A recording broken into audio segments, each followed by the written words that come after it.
अपनी जिंदगी से निकालिए इसको। और फालतू अंग्रेजी का रौब मत झाड़िए किसी पर।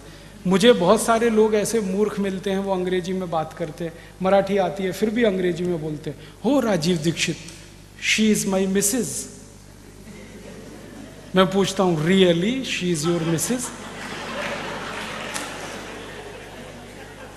तब वो थोड़े परेशान होते हैं, वो पूछते हैं आप क्या बोल रहे हैं? मैं पूछ रहा हूं सच में वो तुम्हारी मिसेज है? तुमको मालूम है मिसेज का अर्थ क्या होता है? मिसेज शब्द का अर्थ क्या है? इंग्लैंड में और यूरोप में एक बड़ी खराब परंपरा है, वो आपको अच्छी नहीं लगेगी सुनने में, लेकिन मैं बताना चाहता हूं। परंपरा यह है कि कोई भी स्त्री और कोई भी पुरुष एक के साथ पूरे जीवन में नहीं रह सकता। अभी शादी की, 2 दिन बाद तलाक होगा, फिर शादी होगी, फिर तलाक होगा, फिर शादी होगी, फिर तलाक होगा। एक स्त्री एक पुरुष जिंदगी भर एक के साथ रह नहीं सकते, बार बार एक दूसरे को बदलते हैं। जैसे हम कपड़े बदलते हैं, शर्ट बदलते हैं, वो एक दूसरे पार्टनर को बदलते हैं। और एक्स्ट्रा मैरिटल अफेयर्स उनके यहाँ कॉमन है। कोई पति पत्नी है, अकेले एक दूसरे से संतुष्ट नहीं होंगे, उनके रिश्ते दूसरों के साथ भी होंगे। एक महिला कम से कम 10-15 पुरुषों के साथ सोएगी रात को, एक पुरुष 10-15 महिलाओं के साथ रात को सोएगा। ये हजारों साल पुरानी उनकी परंपरा। अब इसमें होता क्या है, पत्नी तो एक ही है और पति तो एक ही है, तो पत्नी और पति तो एक एक है, लेकिन बाकी जिनके साथ आप बिस्तर में सो रहे हैं वो सब मिस्टर एंड मिसेस होते हैं। मिसेस का माने होता है धर्म पत्नी को छोड़कर कोई भी स्त्री जिसके साथ आप रात को बिस्तर में सो सकें, वो सब मिसेस होती है। और यहाँ अच्छी खासी धर्म पत्नी को हम मिसेस बनाने में लगे हुए हैं। Oh she is my Mrs. तब मैं पूछता हूं really she is your Mrs? और मिस्टर इसका उल्टा है, पति को छोड़कर कोई भी पुरुष जिसके साथ बिस्तर में सोए वो मिस्टर है। तो यहां का पति मिस्टर नहीं है और यहां की पत्नी मिसेस नहीं है। और हमारे पास कितना सुंदर शब्द है पत्नी के लिए, श्रीमती।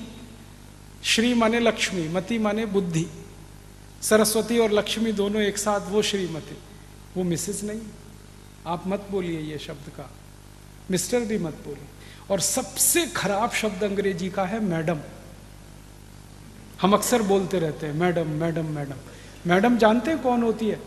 यूरोप में जो वैश्या घर होते हैं, उन वैश्या घरों को संचालित करने वाली जो मुख्य वैश्या होती है उसको मैडम कहते हैं। और यहां हम अपनी बहन को मैडम कह देते हैं, अपनी पत्नी को मैडम कह देते हैं, किसी को भी मैडम कह देते हैं। और यहां की स्त्रियां मैडम कहलवाती हैं, मैडम बोल।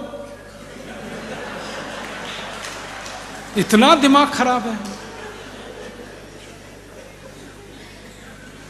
मेरी आपको हाथ जोड़कर विनती है कि जिन अंग्रेजी शब्दों के अर्थ आप नहीं जानते, कृपया करके उनको मत इस्तेमाल करिए, नहीं तो बहुत मुश्किल आती है। क्यों फालतू में? हमारे पास या तो मराठी शब्द ना हो तो हम अंग्रेजी में बोल रहे हैं, या हिंदी में शब्द ना हो, या संस्कृत में ना हो। दुनिया के सबसे ज्यादा शब्द तो संस्कृत में। जो भाषा में धातु रूप और शब्द रूप दोनों अलग अलग होते हैं, उस भाषा में करोड़ों शब्द बन सकते हैं। और अंग्रेजी में धातु रूप और शब्द रूप अलग अलग नहीं है, इसलिए शब्दों की संख्या सबसे कम अंग्रेजी में ही है।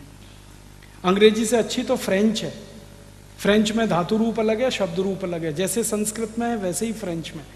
और एक बार एक फ्रेंच विद्वान से मैंने पूछा, आपने ये फ्रेंच बनाई कहाँ से?